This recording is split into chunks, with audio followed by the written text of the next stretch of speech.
yra on the record ir jinai yra įrašoma. Jeigu norite klausti, kelkite ranką arba rašykite čatą, geriausia būtų. O su mumis šiandien Rasa Juknevičienė, Europos parlamento narė iš Europos liaudės frakcijos. Ir šiek tiek vėluodami žadėjo prisijungti Dainius Žalimas iš Atnaujinkime Europą ir Aurelijus Veryga. Tai dar trumpai apie iniciatyvą. Tai žinau, kad Europos liaudės partijai vakar von der Leyen pristatė šiek tiek ją, ar ne, nesu tikras dėl kitų frakcijų. Tai Rasa Juknevičienė turėtų tikriausiai iš pirmų lūpų geriausiai žinoti, o šiaip šiandien ta iniciatyva bus pristatoma ES lyderiams Europos vadovų taryboje.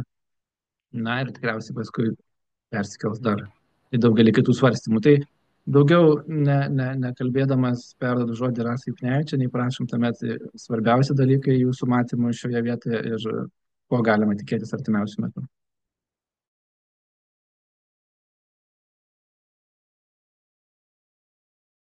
Negirdi mikrofoną. Tai laba diena visiems, ačiū už tikrai savalaikį ir labai reikalingą susitikimą su jumis, kad ir nuotoliu. Tai gal keletą sakinių trumpai, kur mes esam, kokioje situacijai labai trumpai. Tai akivaizdu, kad bandome susivokti naujoje realybėje. Net ir tie, kurie suvokėm, kas yra rinkimai Junktinėse Amerikos valstijose ir Trumpo išrinkimas, prezidento Trumpo išrinkimas, turbūt reikia prisipažinti, kad niekas negalvojom, kad pačiu blogiausiu scenarijum bent jau iki šiol pasisuks reikalai. O realybė tokia, paskelbęs, kad America is back, iš tikrųjų tai mums reiškia, kad America is out, Amerika išeina, bent jau tokia Amerika, tokiom apimtim, kokiomis Europa buvo įpratusi ištisus dešimtmečius bendrauti. Tai dabar tai, kas buvo paskelbta vakar, yra be galo reikalinga žinia ne tik tai fronte kariaujantiems ukrainiečiam, bet ir mums visiems Europai. Tai buvo ir Londono susitikimas apie tai iš dalies, bet susijęs su tuo, bet aš nežinau, ar reikia man eiti į detalės, nes visa tai, kas buvo paskelbta, yra ir jau aprašyta ir Lietuvos spaudoj. Tai yra pasiūlymas, Europos komisijos pasiūlymas, Rearm Europe. Lygiagrečiai ruošiamas yra ir jau baigiamas ruošti strateginis dokumentas, ilgalaikis dokumentas skirtas ES, būtų padėti pagrindai ES kaip gynybos sąjungos nuostatos. Tai tą, kaip žinot, ruošia Kaja Kalas ir Andrius Kubilius iš komisijos.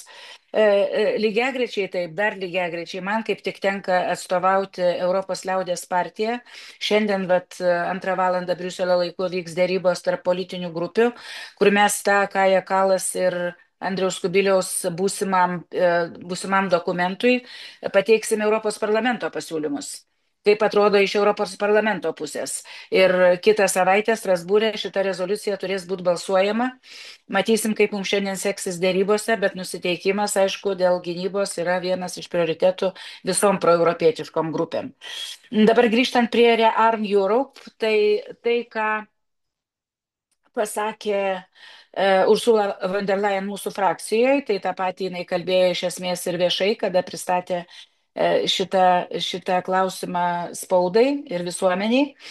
Iš kelių punktų susidaro šitas dokumentas. Iš esmės tie 800 milijardų, tai nėra pinigai, iš karto perspėju ir Lietuvos politikus ir visus, tai nėra pinigai, kuriuos iš kažkur kažkas paims ir juos atiduos proporcingai valstybėm narėm. Ne.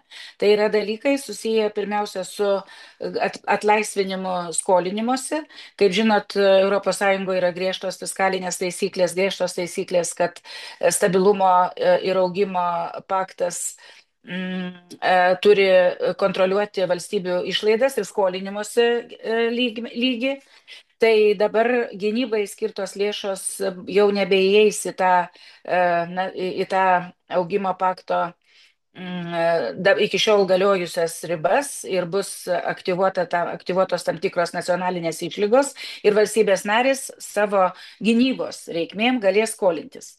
Beje, iš karto pabrėžiu, iš tų pačių galės skolindamiesi padėti Ukrainai. Nes šiandien taip pat svarbiausias klausimas. Ne tai, ką mes darysim, aišku, svarbu, ką mes darysim ir per artimiausius 5 metus, bet kaip Ukrainos frontą išsaugoti nesugriuvusi ir neleisti Rusijai užimti Ukrainos šiandien, rytoj, poryt, dėl jums visiems žinomų aplinkybių. Tai irgi tas skolinimasis nebus, kad va, šiandien, rytoj jau jis įvyks, bet čia vėl vienas niuansas yra. Valstybės narės galės skolintis arba galės nesiskolinti. Tai todėl dar šiandien šitas pasiūlymas nėra galutinis. Dar bus Europos taryboje svarstoma, yra Europos tarybos jau projektas pateiktas dėl Ukrainos daug punktų, matysim, kaip ten eisis tos diskusijos.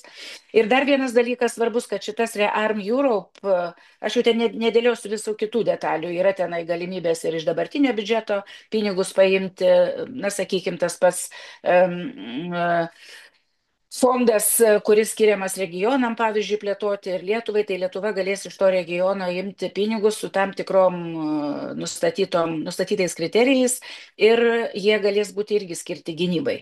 Na ir taip pat privačių lėšų mobilizavimas, kas labai dar svarbu, yra toksai, kaip žinot, Europos investicijų bankas, kurio valdybą sudaro visos valstybės narės ir ten iki šiol buvo labai griežtai, tai labai daug pinigų yra. Ir visos valstybės narės sudaro šitą valdybą ir ten iki šiol buvo nustatytos labai griežtos taisyklės, kad šitas Europos investicijų bankas šiukštu negali naudoti jėgų kariniam, militariniam tikslam. Tai dabar yra siūloma, kad valstybės narės pakeistų šitas taisyklės Europos investicijų banko ir atpalaiduotų lėšas gynybai.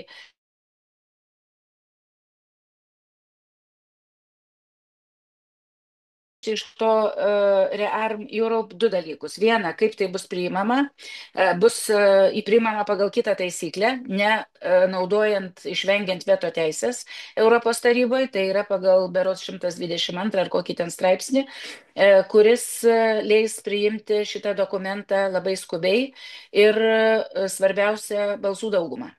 Ne vienbalsiai.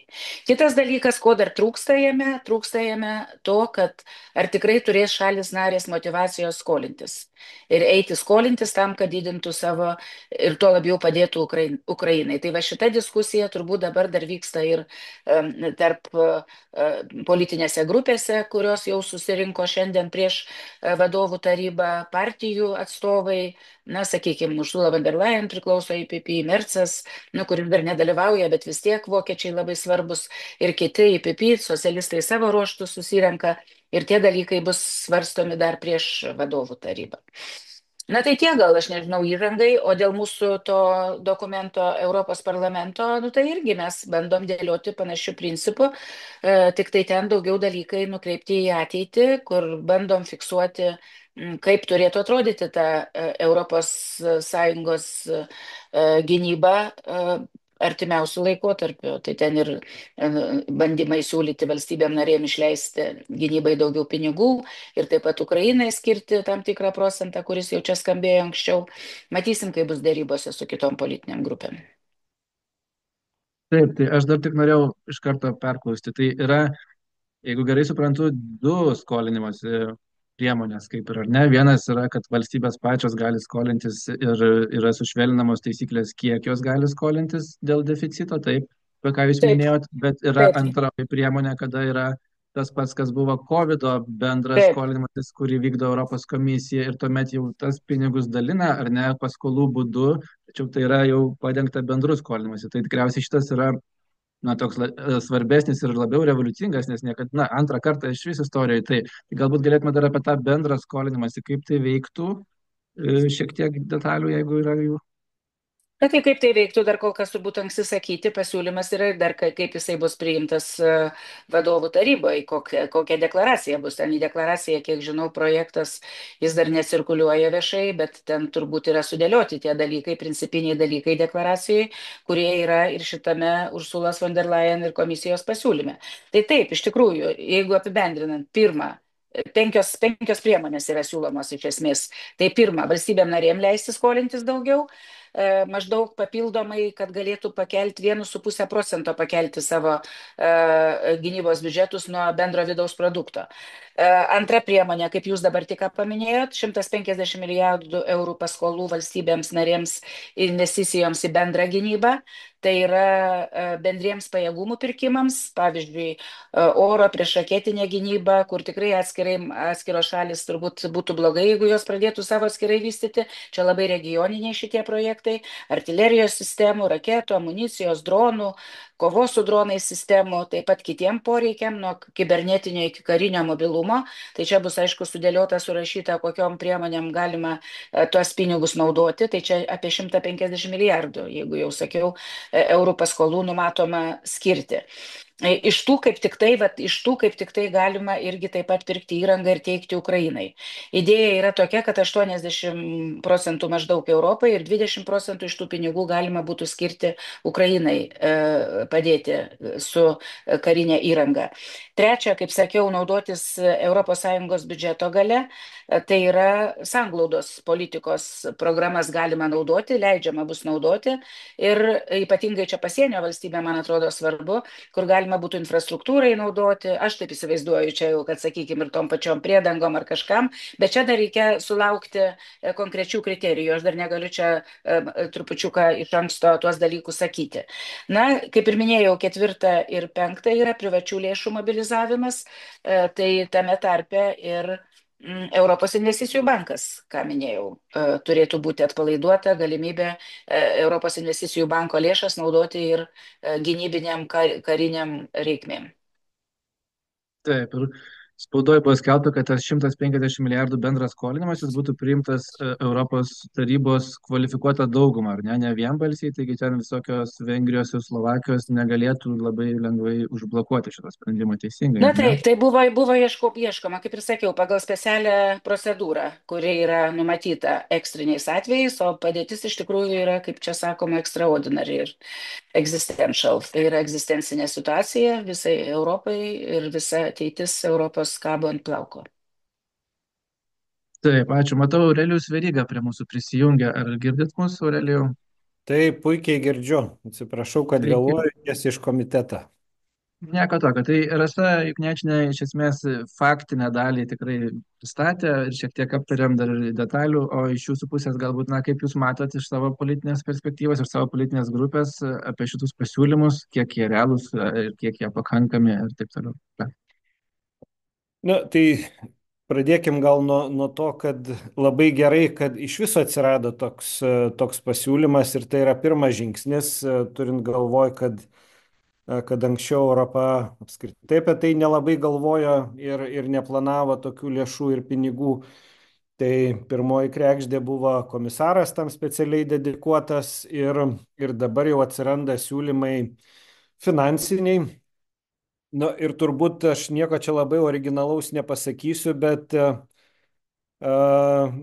man kas didžiausia gal susirūpinimą kelia žiūrint į tuos skaičius, kad aš čia mažai matau to, ką Europa galėtų sutarusi, susėdusi tikrai rimtai persižiūrėti iš to, ką jinai planuoja išleisti kitoms sritim. Vat, kad ir dabar komitetuose vyksta dar diskusijos, vat šiandien pristatinėja auditorių rūmai žemės ūkio pasiekimus žalioji politikoje ir panašiai, ir kad tų pasiekimų ten nelabai kažką yra, tai Europa turi nusimačius ir toliau tam tikrų žalinimo pinigų, tai čia jeigu nekalbant apie kažkokiu tai kompromisu su energetinė nepriklausomybė, kur viskas tvarkoja, mes turim investuoti į atsinaujinančią energetiką, kad būtumėm energetiškai nepriklausomi. Bet kai kurių kitų ten schemų, kur net ir pavyzdžiai buvo duoti, kad finansuojami netgi tokie dalykai valstybėse narėse, kurie net pablogina tą ekologinę visą situaciją ir panašiai. Tai reiškia, mes mėtom pinigus kažkam, kas nelabai turi naudos, o kartais gal net ir priešingą duoda efektą. Tai aš ko čia pasigėdau, tai va tokio aiškesnio požiūrio į tai, kaip galima būtų peržiūrėti pinigus, kurie dabar yra suplanuoti kažkokiom kitom sritim. Tai va šito man čia trūksta ir aš nematau ir žinau, kad tikrai mūsų politinė grupė tam netgi labai pritartų. Dar vienas šaltinis, kurio aš čia bent jau neįskaičiau ir nemačiau, tai yra tie vadinami RRF pinigai, kiek jie čia atsispindės. Ir ta didžioji viltis, kad visgi tie 650 milijardų bus generuoti iš pačių valstybių narių to 1,5% išlaidų didinimo bendro vidaus produktą.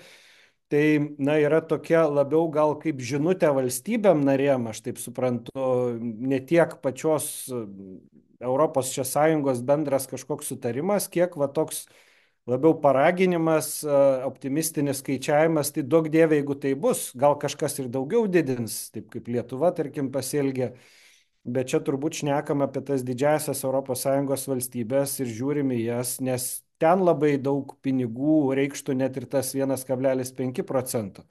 Tai va tai man patinka, kad atsiranda ir mano kolegom labai patinka, kad atsiranda ir teigiamai vertina, kad atsiranda iš vis ta iniciatyva, atsiranda ieškojimas, bet koks bus sutarimas, pamatysim, nes čia, kaip gerbiama Rasa minėjo, ten apie tą mažesnę dalį, apie 150 milijardų, tai čia nėra labai dideli pinigai ES lygių, visgi ta didžioji dalis tenka valstybių narių įsipareigojimam, o jį dar matyti reikės pasiekti, nes šiandien aš negirdžiu iš tos viešos erdvės, kad tikrai visos valstybės narės jau būtų pasakiusios, kad taip įsipareigojom, bet gal tą išgirsim.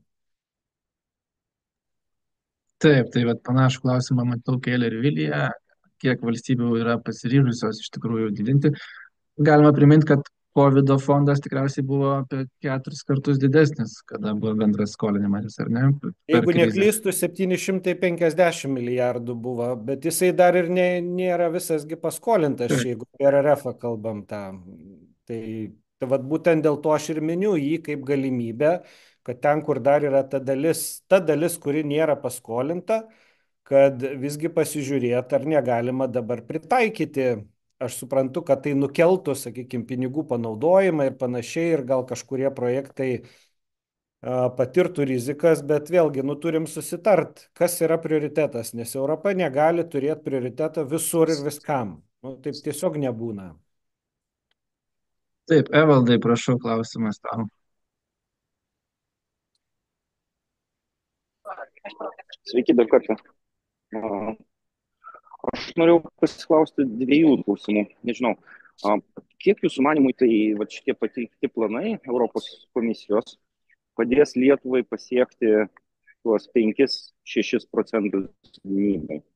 Tai yra, vienas skaičiavimas, kad Lietuva galės padidinti tą skolą 1,5, teoriškai, ne skolą, o deficitą, plus tie 150 milijardų kaip fondas. Tai pirmas klausimas. O antras klausimas, Lenkų premjeras ir Lenkų atstovai dažnai kalbėjo, kad Rytų Europa neturėtų viena būti finansuotoja, turėtų būti, kad kažkaip, kadangi jie yra pafrontės linija, turėtų būti, kad ir kitos pietų šalis ir panašiai prisidėtų prie Europos rytinės gynybos stiprinimo. Tai man klausimas, iš šito, pavyzdžiui, pasiūlymo Europos komisijos aš nematau, kad būtų kažkokios tai lengvatos ar kažkokios papildomos priemonės būtent taikomos Rytų Europai, tai yra mums, kur didžiausia grėsmė kyla. Ačiū. Taip, matau, Dainius Žalimas prie mūsų prisijungia, tai galbūt galite šiek tiek įžanginį savo vertinimą apie mūsų šios dienos temą ir tuomet tuo pačiu ir į Evaldo klausimus atsakyti. Prašau. Dėkingas, sveiki gyvi. Gaila, aš aišku negalėjau dalyvauti nuo pradžių, tai rizikuoju arba kažką praleisti, arba pasikartoti. Bet be abejo, pats Europos komisijos žingsnis yra sveikintinas ir 800 milijardų skamba kaip nemaža tokia ambicija, nors vargu ar pakankama, nes jeigu čia žiūrint taip rimčiau į gynybos poreikius, tai aš manau, kad tai toli gražu ne riba. Bet aišku, atsakant iš dalies į tą klausimą, kurį aš čia girdėjau, aš manau, tas biudžeto deficito ribos padidinimas, remiantis tomis, nežinau kaip čia geriau pavadinti, ekstremaliomis aplinkybėmis, kur ir siūloma atlaisvinti maždaug erdvę 650 milijardų eurų. Tai aš manau, kad čia Lietuvai būtų tikrai nemaža paspirtis siekiant 5 ar 6 procentų nuo BVP dydžio. Ir aš matau tame rezervą, bet žvelgiant bendrai europiniu mastu, vis dėlto, žinot, mes čia vakar turėjom tokią diskusiją apie tai savo politiniai grupiai ir ten, jeigu pastebėsit, kaip tai yra surašyta, ten labai tokių žodžių if, would, could ir taip toliau. O ką tai reiškia? Tai reiškia, kad iš esmės visą tai lieka valstybių narių nuožiūrai. Ir tikrai nėra jokios garantijos, kad tie 650 milijardų tikrai bus investuoti. Tai yra tik tai sudaromos valstybėms palankesnės sąlygos, bet politinės valios klausimas individualių valstybių narių, jisai niekur nedingsta. Ir klausimas, ar čia mes tikrai visų valstybių narių lygių pasieksim šitą tikslą ir tokį finansavimo padidinimą 1,5%, nes iš esmės čia, žinot, čia yra daugiau toksai paskelbimas galimybių, bet niekaip tai neįpareigoja ne vienos valstybės narės. Ir aš dėl Lietuvos, jeigu ir neturėčiau abejonių, tai dėl kai kurių valstybių, turbūt ar tai būtų iš pietų, ar tai nebūtinai iš pietų, tarkim Austrija, tarkim kai kurios kitos, tai aš tikrai labai abejoju, ar visos valstybės šitą galimybę pasinaudos. Ir tas netoligumas vykdant Europos gynybos politiką, jis tikrai išliks. Tai čia turbūt atsakant daugiau ir tą pirmąją klausimo dalį. Bet gerai, kad pagaliau ta iniciatyva ir tokia ambicija yra skelbiama, bet tai toli gražu nereiškia, kad tai bus tikrai užtikrinta sėkmė. Ačiū. Tai prašau, Rasa, ir į antrą dalį galima. Tai dėl keleto dalykų. Pirma, dėl bendrų, tokia bendra pastaba. Ką aš dabar pastebiu Lietuvoje, ir labai noriu tą pabrėžti. Žiūrėkit, Europos Sąjunga nebuvo sukurta kaip gynybinė sąjunga. Niekada. Ir kai susikūrė Europos Sąjunga, lygiagrečiai susikūrė NATO ir buvo labai aiškus tokių funkcijų pasidalymas. Mes 2004 metais nestojom į Europos Sąjungą kaip gynybinė sąjunga. Tais metais referendume balsavom už sutartį, kurioje yra aiškiai parašyta, kad saugumas, gynyba, užsienio politika yra nacionalinių valstybių kompetencija. Išskyrus tai, kad viename straipsnėje jau tada buvo užsiminta apie galimybę ateityje kurti gynybos sąjungą. Lietuvos pozicija iki šiol. Dirbau krašto apsaugos ministerijoje, puikiai žinau, ir jinai išlikusi buvo iki pat šito karo ir iki pat šitų reikalų. Visada buvo labai atsargi, labai skeptiška nuo bet kokių pastangų Europos Sąjungoje vystyti bendrus kokius nors gynybos, kokią nors bendrą gynybos saugumo politiką. Mes visada buvom prieš. Mes visada buvom už tai, kad būtų NATO yra gynyba, euroatlantinis mūsų ryšys ir mes čia, tie, kurie dabar labai daug verkia, kad Europa miegojo, kad Europa ko nors nedarė, liktai Europa yra ten jie, o mes tai ne Europa. Tai žiūrėkit, va šitą momentą reikia labai svarbu šitą momentą visiems pabrėžti prieš kritikuojant. Nebuvo sutarimo tarp valstybių narių, o tuos dalykus sprendžia irgi šitos klausimus spręsti. Dabar dėl to, ar valstybės tie pasiskolinimo pinigai, atlaisvinama erdvė pasiskolinimui, taip, Lietuvai tai yra labai svarbu, mūsų ambicijos yra didelės ir tai yra prisidės prie Lietuvos galimybių irgi pirkti ginkluotę ir naudoti tuos pinigus pagal tuos planus, kuriuos mūsų kariuomenė ir mūsų krašto apsaugos ministerija turi. Dabar dėl to, kad ne visos valstybės puls skolintis ir ne visos puls naudotis. Taip, iš tikrųjų, šitas pavojus yra. Šitame dokumente nėra apibrėžta. Ir čia yra vienas iš klausimų, aš jau truputį užsiminiau įžangoj, vienas iš klausimų, kurį turbūt ir Lietuva turėtų kelti labai, labai aiškiai. Čia mano žinutė ir prezidentui, kuris atstovauja vadovų taryboje, beje. jo reikia klausti, ne Europos parlamento narių, ne mes tenai balsuosim, ne mes tenai spręsim klausimus dėl bonusų tam tikrų. Turi būti sukurta sistema, paskatų sistema, kad šitos valstybės norėtų ir galėtų skolintis. Noras būtų skolintis. Kokie tie bonusai, bet apie tai reikia, čia jau tegul specialistai kalba ir nusprendžia. Įvairių jų galimybių gali būti, kad jeigu tu pasiskolini tiek, gauni tiek bonusų ir paskui ateityje tau svarstant biudžetą, jau bendrą ES biudžetą, šitie bonusai būtų į tos bonusus būtų atsižvelgiama, skiriant pinigus visai, kad ir kitiem dalykam šitom valstybėm.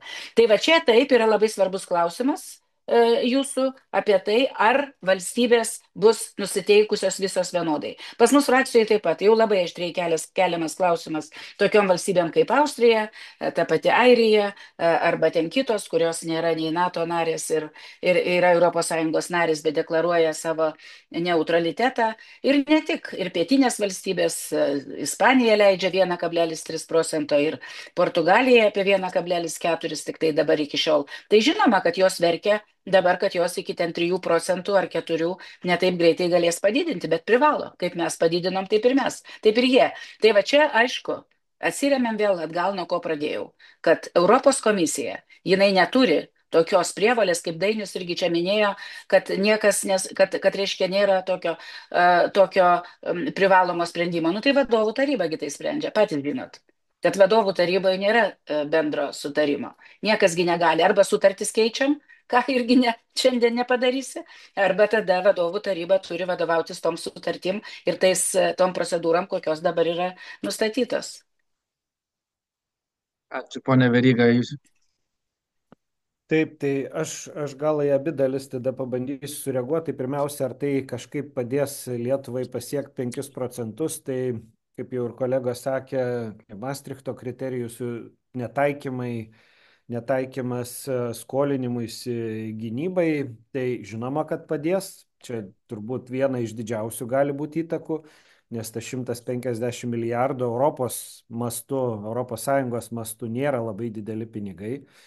Ir vargu ar čia galima kažką labai iš to didelio pasiekti, nors mes dar nežinom, kaip tie pinigai pasiskirstys valstybėse narėse. Ir čia turbūt su antra jūsų klausimo dalim yra susiję, ar nebus visgi prioritetas skiriamas va tom rytų pakraščio valstybėm, va tokiom kaip Baltijos šalis, Suomija. Ir mesgi turėjom parlamente diskusiją. Vienas iš komisijos atstovų, Fito, jisai jau ir komunikavo, kad visgi Europos komisija turi atsižvelgti tai, kad va, šitos valstybės patiria didesnius iššūkius. Tai čia ne tik va, tie tokie tiesioginiai gynybos iššūkiai, bet ir tai, kad buvimas va, tam pakraštyje šalia agresoriaus sukelia ir ekonominius tam tikrus iššūkius. Tai yra mažiau patrauklu tada užsienio investicijom, nes investitoriai nesijaučia labai saugus ten investuodami kažkur visai prie sienos. Ir tada tai sukelia tam tikras socialinės įtampas visuomeniai, ta visuomenė tada lengviau gali manipuliuoti tie, kurie yra mūsų nedraugai, ten visokias žinutės kleisdami. Tai aš norėčiau tikėti, kad gal iš to, ar iš to 150, ar iš kažkokių kitų pinigų visgi prioritetas tam tikras valstybėm, kurios ribojasi su agresorium, turi sieną su valstybėm nedraugiškom, bus skiriamas.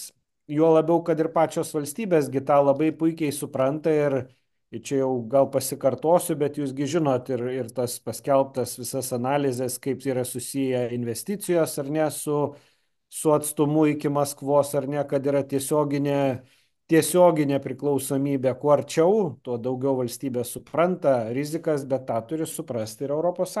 Ir iš tų mechanizmų, kurie šiandien egzistuoja, tai ne tik į gynybą, bet ir į kitus mechanizmus, kurie taip pat yra susiję su saugumu, visokiu energetiniu, ekonominiu, socialiniu, turėtų šitai pusiai skirti tam tikrą dėmesį.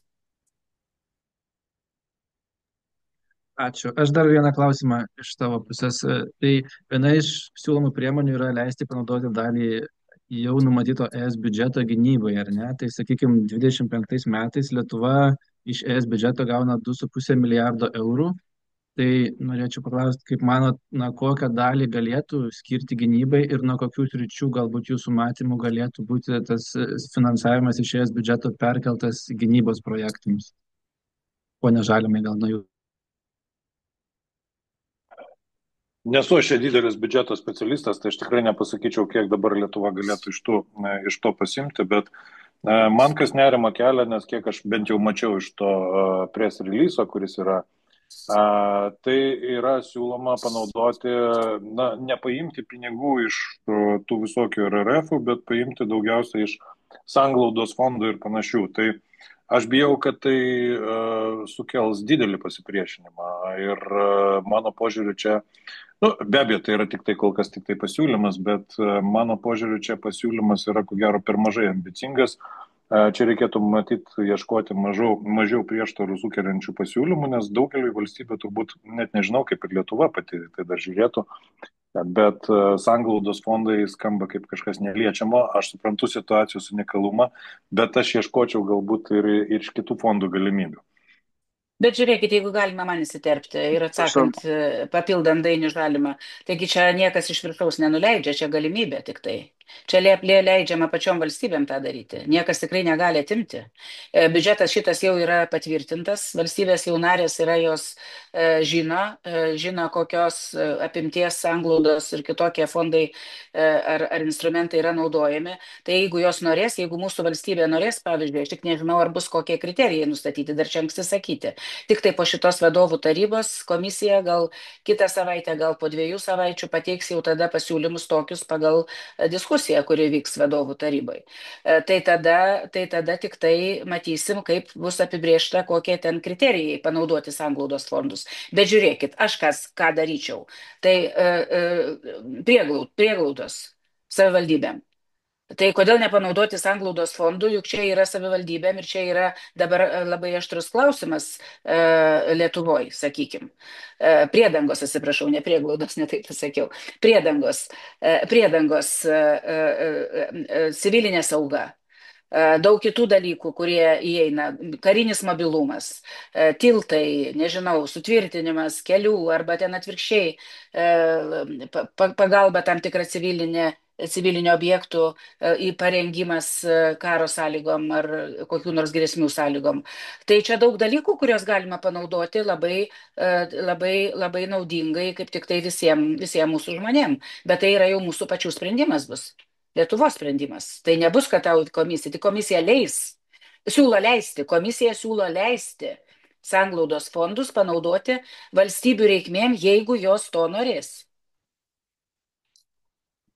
Taip, ponė Veryga, jūsų matymai.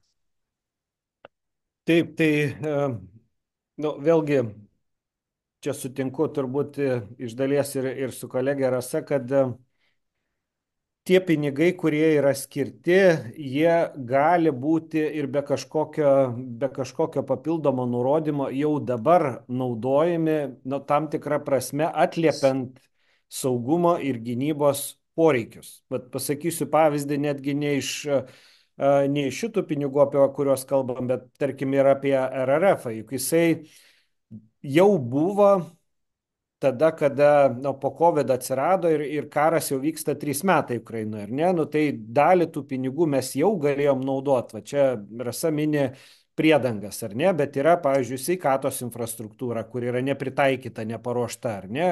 Įvairiom prasmėm.